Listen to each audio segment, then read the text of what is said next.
Hi guys, I was supposed to go to an acting class that I signed up for, but it got canceled because the weather is so bad outside. So we're here and we're gonna talk. I wanted to make a video about things I would tell my first year self because this is my first year out of school. My first year self was 4 years ago. But these are things would tell her if she was right here in front of me because there are things she needs to know. And to preface, I was 17, turning 18 when I got into university. We were coming out of COVID. We were still in COVID.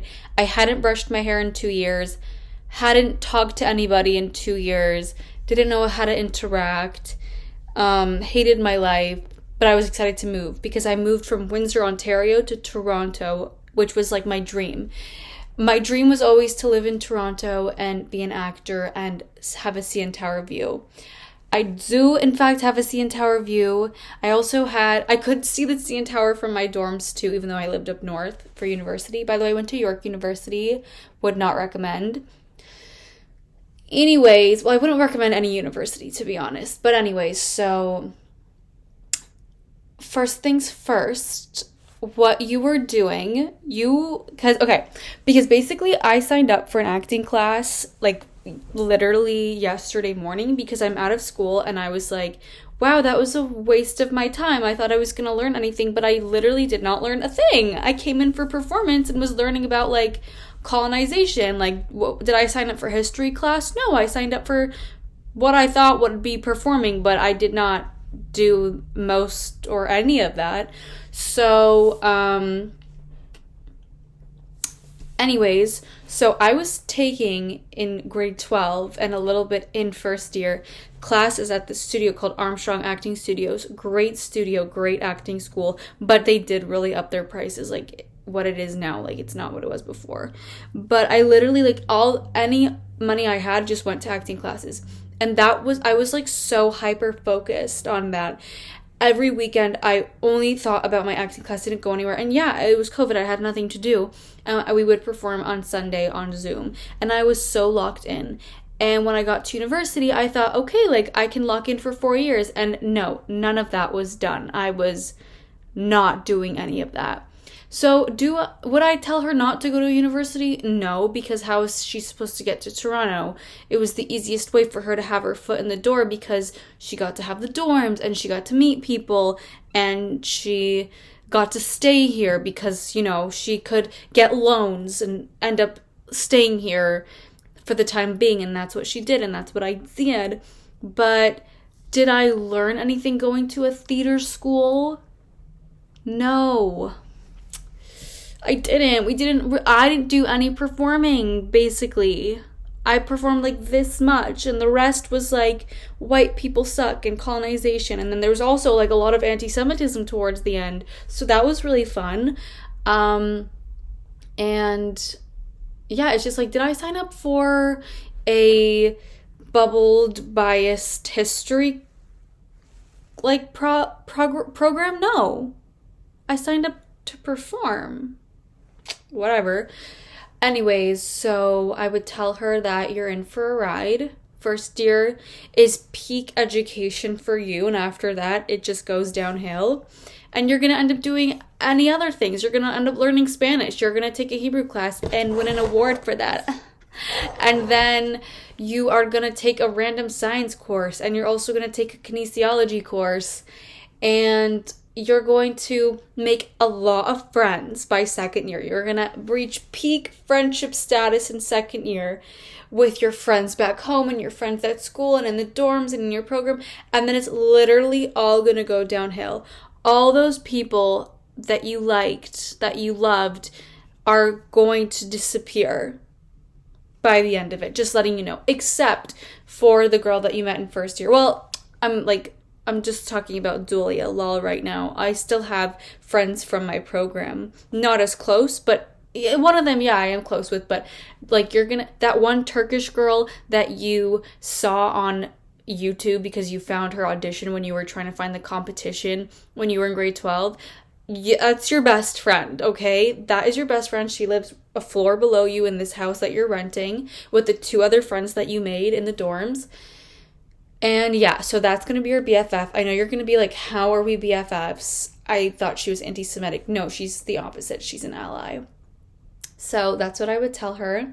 The next thing I would tell her is that you're going to make a lot of money in second year because you're going to have a school job that has no hourly cap and you can finesse your way through the system and have a lot of fun. And then and by the last year of you doing that work, you're going to be at such a cap that you're barely making any money from that job.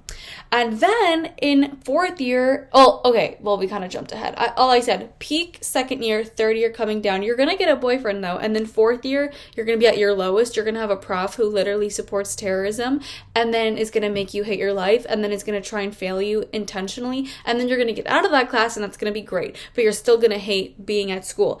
And then you're going to feel like you can't trust anybody and no one is your friend. And then... Oh, I need to plug in my light so it doesn't die on me. Then you are going to start working part-time at a Jewish job, which is going to be great because, no anti-Semitism and it pays really well and it's a unique job and you like the people there. And then that's going to be your full-time job because you decided that you want to stay in Toronto and you were too much of a bitch ass to like go really chase your dreams. So you stayed with a job that is incredible, but it's not in your field, and that's gonna be your transition year, which is right now, and that's gonna be your stepping stone to reach the potential that you always wanted to do. That's where we are right now, but just keep that in mind. And in second year, you're gonna have a huge crush on a horrible person, and it's not going to end badly because you get a boyfriend after, which is not the same person, thank God. And yeah, you're finally going to get a boyfriend. I know, finally, but you're only going to get your boyfriend third year. You're going to have to still be unhandholded with a guy for 20 years, which is fine. You can handle it. It's fine. Just know that you have a couple years until you meet him. And then you're going to not know if you even like him because you've never even dated a guy. No one's even asked you on a date. You don't even know how it works.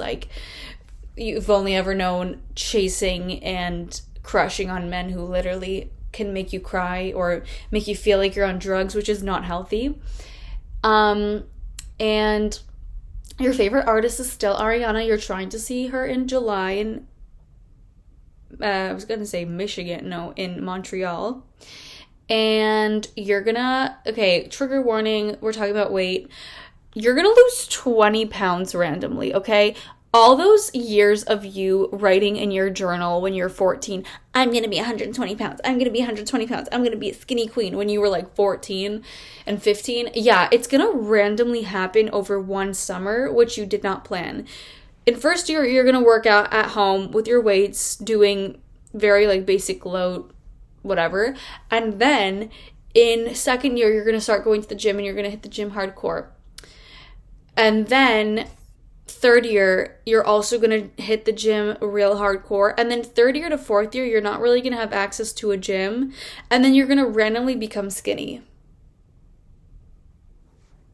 You're going to randomly just get skinny at the beginning of fourth year. I don't know. I don't know what happened. Genuinely, you are going to work out much less, eat the same way, and then you're going to lose 20 pounds out of nowhere. I don't know how it happened, but good for you because this is what you've always wanted. And now that you have it, it's great. My stomach still hurts. My asthma still hurts. I still don't have $1 million in the bank. It doesn't change your life, but it does take that weight off your shoulder. Literally. Anyways, so that's something to look forward to, I guess. Again, it doesn't change your life. Don't think we're having a great day every day. But yeah, it is nice to not have to worry about that because it's something that we always worried about. What else? There was something else that I wanted to mention, but I don't remember. I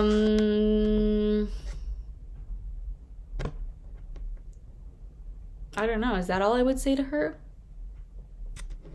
You're gonna start working at the JCC Camp Yomi Camp, which is the camp that you went to as a kid. You're gonna take it over as the director. You're gonna work there for a couple years, and then you're gonna be like, I cannot go back to Windsor, Ontario every summer. Like, I literally cannot breathe in that vicinity. And then you're gonna go to a crazy, insane camp summer, graduating from 4th year in Muskoka, where the kids are spoiled out of their minds, and the staff are all bitchy teenagers who like make fun of your TikToks for some reason because they have nothing better to do. And they're going to make you hate it, and they're going to make 4 weeks feel like 4 months, and you're going to be so glad that you're going to get out of there. Zolia and her boyfriend are going to come pick you up and get you out of there, but you're going to make some friends who you recently visited when you went to Israel, which was nice.